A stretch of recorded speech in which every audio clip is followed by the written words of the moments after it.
کچھ لوگ معیار زندگی بلند کرنے کے لیے معیار انسانیت سے بھی گر جاتے ہیں۔ کسی انسان کے اندر کی خوبی یا خوبیاں ڈھونڈنا بذات خود ایک بہت بڑی خوبی ہے، جبکہ کسی کے عیب ڈھونڈنا بذات خود ایک بہت بڑا عیب ہے۔ ہر اچھے یا برے عمل کے نتائج ہوتے ہیں، یہی نتائج مستقبل میں آپ کی تقدیر لکھتے ہیں۔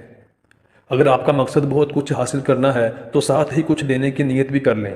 یہ مارکیٹ کا نہیں بلکہ قدرت کا اصول ہے۔ زندگی کی سب سے بڑی نعمت ذہنی سکون ہے۔ اگر آپ اسے محسوس کرتے ہیں تو آپ کے پاس سب کچھ ہے۔ اگر آپ کے عمل سے دنیا کو فائدہ پہنچ رہا ہے تو آپ مقبول عبادت کر رہے ہیں۔ خطرات کے باوجود زندگی وقت سے پہلے ختم نہیں ہو سکتی، اور احتیاط کے باوجود زندگی وقت سے پہلے موجود نہیں ہو سکتی۔ مرنے کے بعد آپ کے گھر والے آپ کے پیسوں کا قرض تو اتار دیں گے، لیکن کسی کے ساتھ کی گئی زیادتی قرض نہیں اتار پائیں گے۔ اس کا حساب خود دینا پڑے گا۔ انسان اس وقت آزاد تھا جب فون کے تار کے ساتھ بندھا ہوا تھا۔ جب سے فون آزاد ہوا ہے، اس نے انسان کو اپنے ساتھ باندھ لیا ہے۔ ایک دروازے کے بند ہونے پر دوسرے دروازے کا کھل جانا قدرتی نظام ہے، لیکن کئی دفعہ ہم بند دروازے کو ہی دیکھتے رہتے ہیں اور افسوس کرتے رہتے ہیں۔ ٹھوکر کھا کر بھی نہ سنبھلو تو تمہارا نصیب دوست، ورنہ پتھر نے تو اپنا کام کر دیا تھا۔ زندگی میں دو طرح کے لوگوں کے سامنے اپنے الفاظ ضائع مت کرنا۔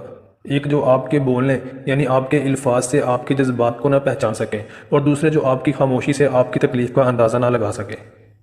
جانتے ہو بدنصیب شخص کون ہوتا ہے؟ جسے اپنے رب سے دعا مانگنے کا وقت نہ ملے۔ مجھے نہیں معلوم کہ انسان کی تعریف کیا ہے، مگر انسان کہنے کا لائق وہی ہے جو دوسروں کو دکھ نہیں دیتا۔ خوفناک لمحات وہ ہوتے ہیں جب ہر چیز میسر ہو سوائے ذہنی سکون کے۔ تلخ باتیں اگر بول دی جائیں تو رشتے مر جاتے ہیں، اور دل میں رکھی جائیں تو دل مر جاتا ہے۔ جو آپ کی پیٹھ پیچھے بات کرتا ہے اس کی فکر نہ کریں، کیونکہ وہ پیچھے رہ جانے والوں میں سے ہے۔ ہو سکتا ہے اس نے آپ کا ہاتھ خالی کیا ہو پہلے سے کچھ بہتر دینے کے لیے۔ اگر آپ کسی بیوقوف سے لڑنے کی کوشش کر رہے ہیں تو آپ سے بڑا بیوقوف اور کوئی نہیں۔